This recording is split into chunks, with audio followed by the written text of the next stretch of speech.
Olá, pessoas da terceira série. E aí, tudo bem? Vamos à nossa aula de língua portuguesa. Sou o professor Wesley Fernandes dos Santos, professor do Instituto Marechal Malé. Bom, gente, estamos estudando pontuação, né?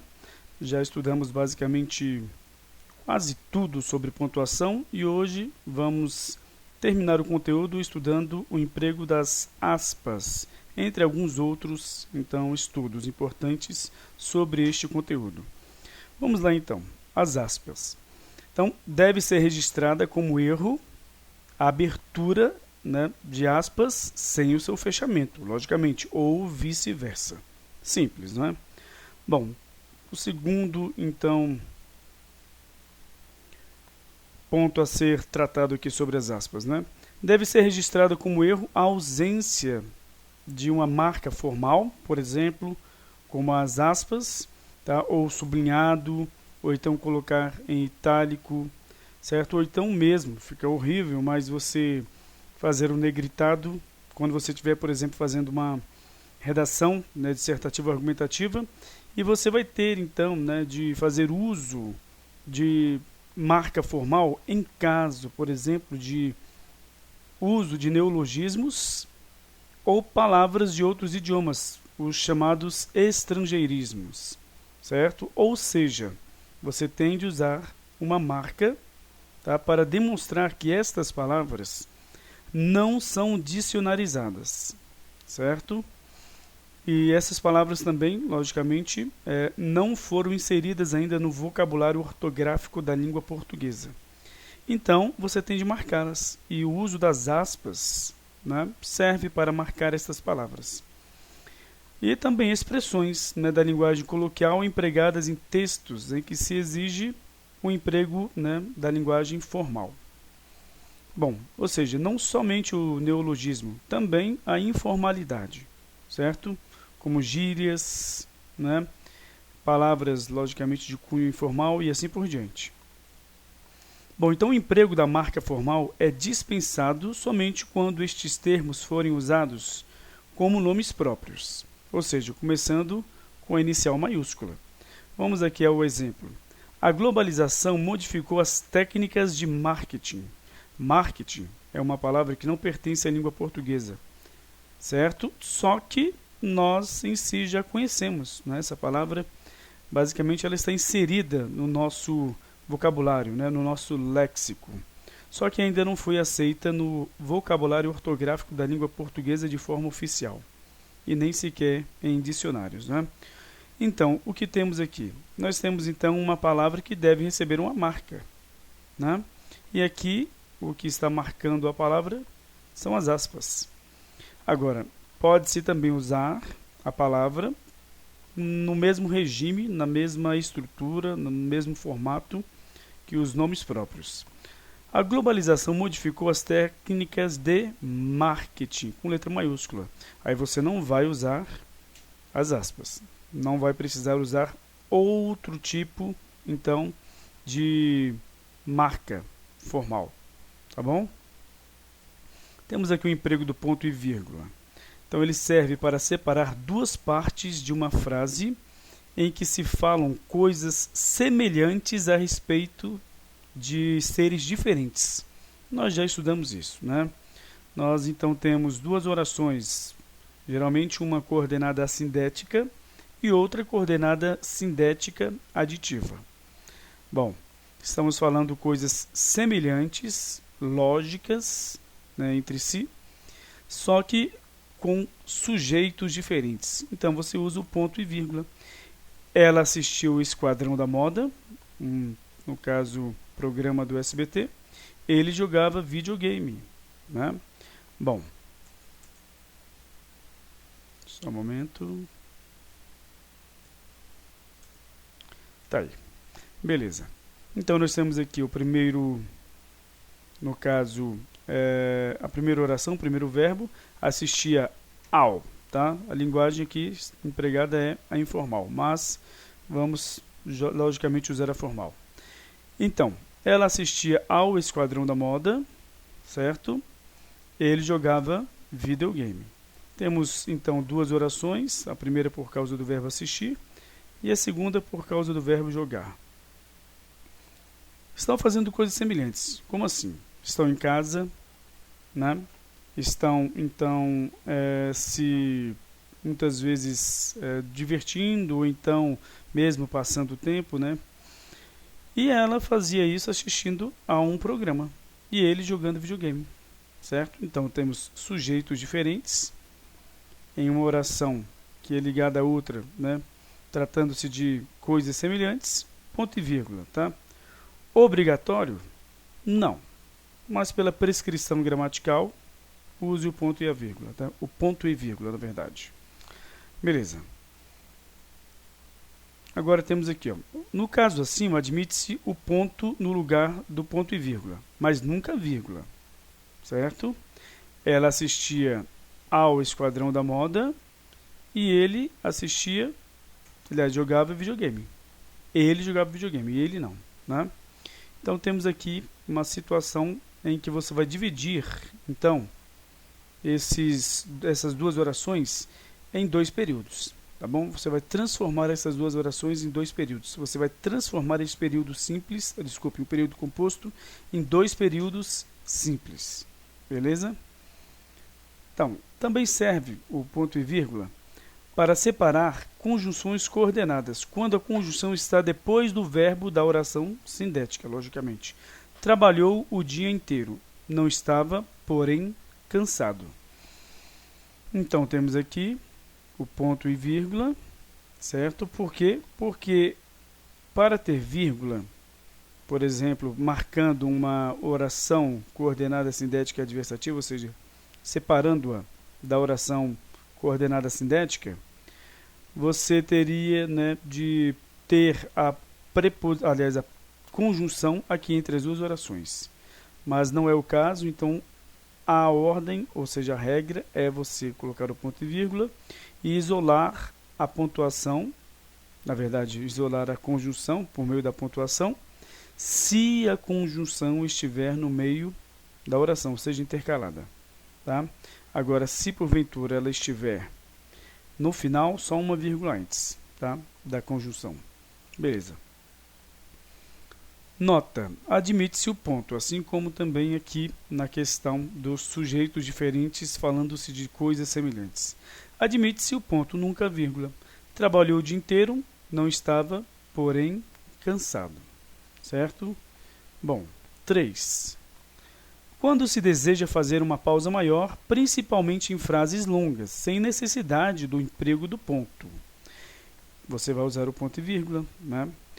Os alunos que moravam no alojamento resolveram escrever às suas famílias. Fizeram isso à noite, um pouco antes do jantar. Observe que você realmente sente meio que uma parada aqui, num período de um para o outro, né? Mas não é uma frase tão longa que você realmente observa o fechamento do período. Então você usa um ponto e vírgula, tá?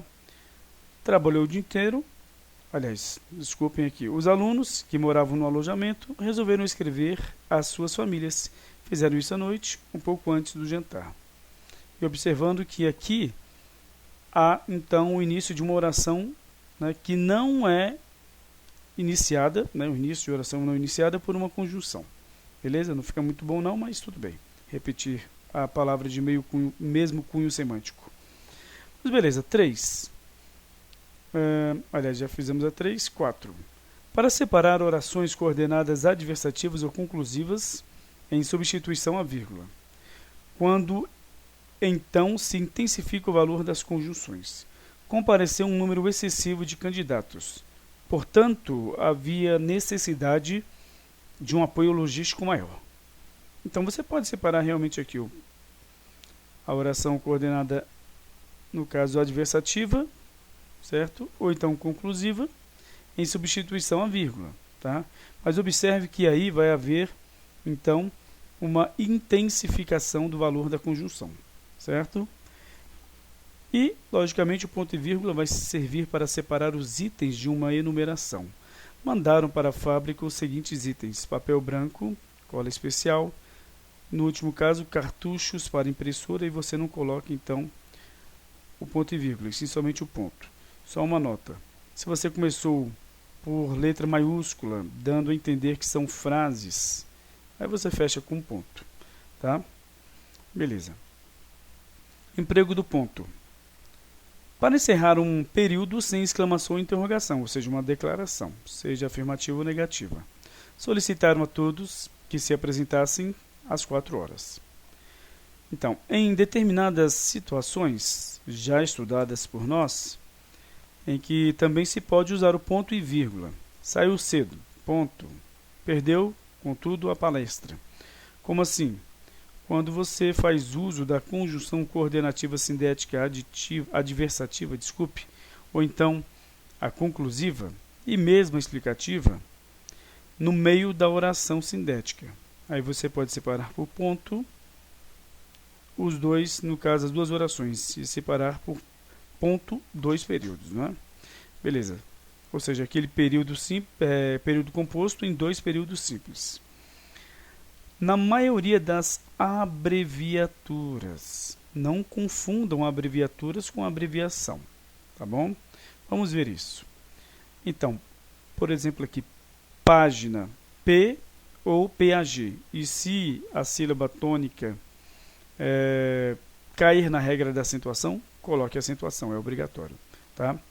Ou seja, quando você realmente reduz a palavra por meio de uma letra ou então de uma sílaba, o nome disso é, no caso, abreviatura, tá bom? Não é abreviação. A abreviação são algumas, vamos colocar assim, alguns nomes que nós até mesmo falamos muito, que nós achamos que são palavras, mas não são. Por exemplo, cinema não é uma palavra, é uma abreviação. Por exemplo, moto não é uma palavra, é uma abreviação, certo? A palavra para cinema é cinematógrafo e a palavra para moto é motocicleta, beleza? Ou seja, cuidado com isso, tá? Que muitas vezes as pessoas acham que são palavras. Pneu também não é uma palavra, a palavra é pneumático. Beleza, gente? Então, vamos lá. Você coloca um ponto nas abreviaturas, quando você representa uma palavra por uma letra ou por uma sílaba, tá? Ou até um grupo ali, é uma sílaba mesmo, porque muitas vezes a sílaba é formada por 3 palavras, né? Beleza, 3 letras, né, na verdade. Mas PAG aqui, será que é formada por, no caso, uma sílaba com 3 letras? Página. Não, né? Então, a regra é realmente você reduzir a palavra com algumas letras. Nem sempre vão ser sílabas, porque aqui você também, por exemplo, só tem um P. Aqui você já não tem uma sílaba, você tem uma sílaba e mais uma letra da formação da sílaba posterior, na palavra página. Beleza, a P ou a parte, tá? Ponto então em tudo isso. Senhor também, SR, CIA para companhia, ADJ para adjetivo, e aí vai. Nota: não se usa ponto nos símbolos técnicos e não confundam símbolos técnicos com, então, as abreviaturas. Os símbolos técnicos são, por exemplo, o H de hora ou horas. Você jamais vai colocar HRS, tá? 10 horas, beleza. Oh, coisa linda, olha. Jamais, tá? Você vai colocar somente o H. Mas são horas? Não, é só o H. E ponto final. Mas você usa pontinho nele? Não usa, tá? Metros é o M, sem ponto, tá? Minutos, ou M ou MIN, sem ponto. Decímetro, DM, beleza? Tanto para decímetro quanto para decímetros. Ou seja, você não vai acrescentar o S nestes símbolos técnicos, beleza? Então, se o símbolo estiver no final da frase, evidentemente aparecerá, né, o ponto. Só que vai ser o ponto pertencente, então, ao fim, no caso, do período. Não vai pertencer à abreviatura. Usa-se ponto após a palavra etc. E sempre, beleza? Tenho caneta, lápis, mesmo que você vá continuar, então, a frase, a oração. Então, Tenho canetas, lápis, cadernos, etc. Olha só o ponto aqui, obrigatório, ponto e vírgula, tá? Após o ponto do etc, né, pode haver vírgula ou ponto e vírgula. Tenho videogame, computador, de última geração, etc, ponto e vírgula aqui, não quero, porém, emprestar nada. Ou, vamos dizer assim, tenho caneta, lápis, cadernos, etc. Deixe-me fazer aqui diferente, porque ali já tem o ponto. Aliás, o ponto e vírgula.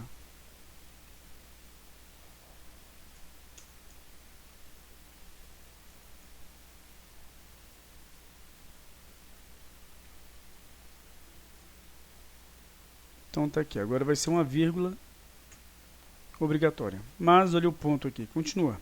Tenho canetas, lápis, cadernos, etc. Porém, não posso emprestar. Beleza? Então, 2 aqui, ó. Deve ser registrado como erro o emprego de ponto em siglas. Ó. CPF, CPI, tá? Cadastro de pessoa física, comissão parlamentar de inquérito, não pode haver ponto. Deve ser registrado como erro o emprego de ponto final após o ponto de abreviações. Como se houvesse 2 pontos, tá? Aqui no etc. Ó. O ponto de etc e o ponto do, no caso, o fim do período. Pelo amor de Deus, jamais. Deve ser registrado como erro o emprego de ponto final em títulos. Jamais coloque ponto em títulos. Quando forem fazer redação, se for exigido no título, não coloque em ponto. E nem no tema. Certo? O ponto de interrogação. Ele é usado em interrogações indiretas, lógico. Nas indiretas, não. Quem gritou? Simples. Ou então para indicar dúvidas, tá? Havia 10 pessoas no recinto, mas você não tem certeza. 3. Não deve ser usado, aliás, né, em interrogações indiretas, como eu falei. O governo brasileiro quer saber de quantas estradas o Brasil precisa. A direta seria, de quantas estradas o Brasil precisa? Ponto de exclamação. E o último, olha só, usa-se para efetuar, né, um caráter exclamativo, o que depende dos conhecimentos do leitor. Fogo! Cuidado com a cabeça! Não faça isso, garoto! Ou seja, isso aqui em um outro contexto, esta palavra fogo no dicionário não vai se apresentar, né, com esta exclamação, com esse caráter exclamativo. Então você não vai usar, né? Mas aqui quando você está gritando para as pessoas fugirem, porque, por exemplo, um recinto, um ambiente está, no caso, pegando fogo, aí, logicamente, que tem esse teor exclamativo, tá? Nas interjeições também você vai usar, no caso, o ponto de exclamação. Ai, né, quando você se machuca, né, ora bolas, tal. Bom, nota, com a palavra ó, a exclamação fica depois do vocativo, tá? Ó, meu amor, venha. Então aqui está o vocativo, amor, né? Só que aqui, vamos fazer o quê? Colocar uma vírgulazinha. Beleza. 3. Usa-se exclamação para substituir a vírgula depois do vocativo, para realçar a exclamação, né, no fim da frase. Senhor, que amor de tua filha tu me deste. Então temos aqui, né, o ponto de exclamação, tanto depois do vocativo, quanto no final da sua exclamação. Nota, a palavra senhor é empregada, olha só, com valor de interjeição, por isso que aqui no vocativo é feito o uso, então, do ponto de exclamação, certo? Bom, gente, terminamos aqui, então, o nosso conteúdo. Na próxima aula, nós vamos corrigir exercícios que eu vou enviar para vocês, tá bom? Então, até lá. Tchau, tchau.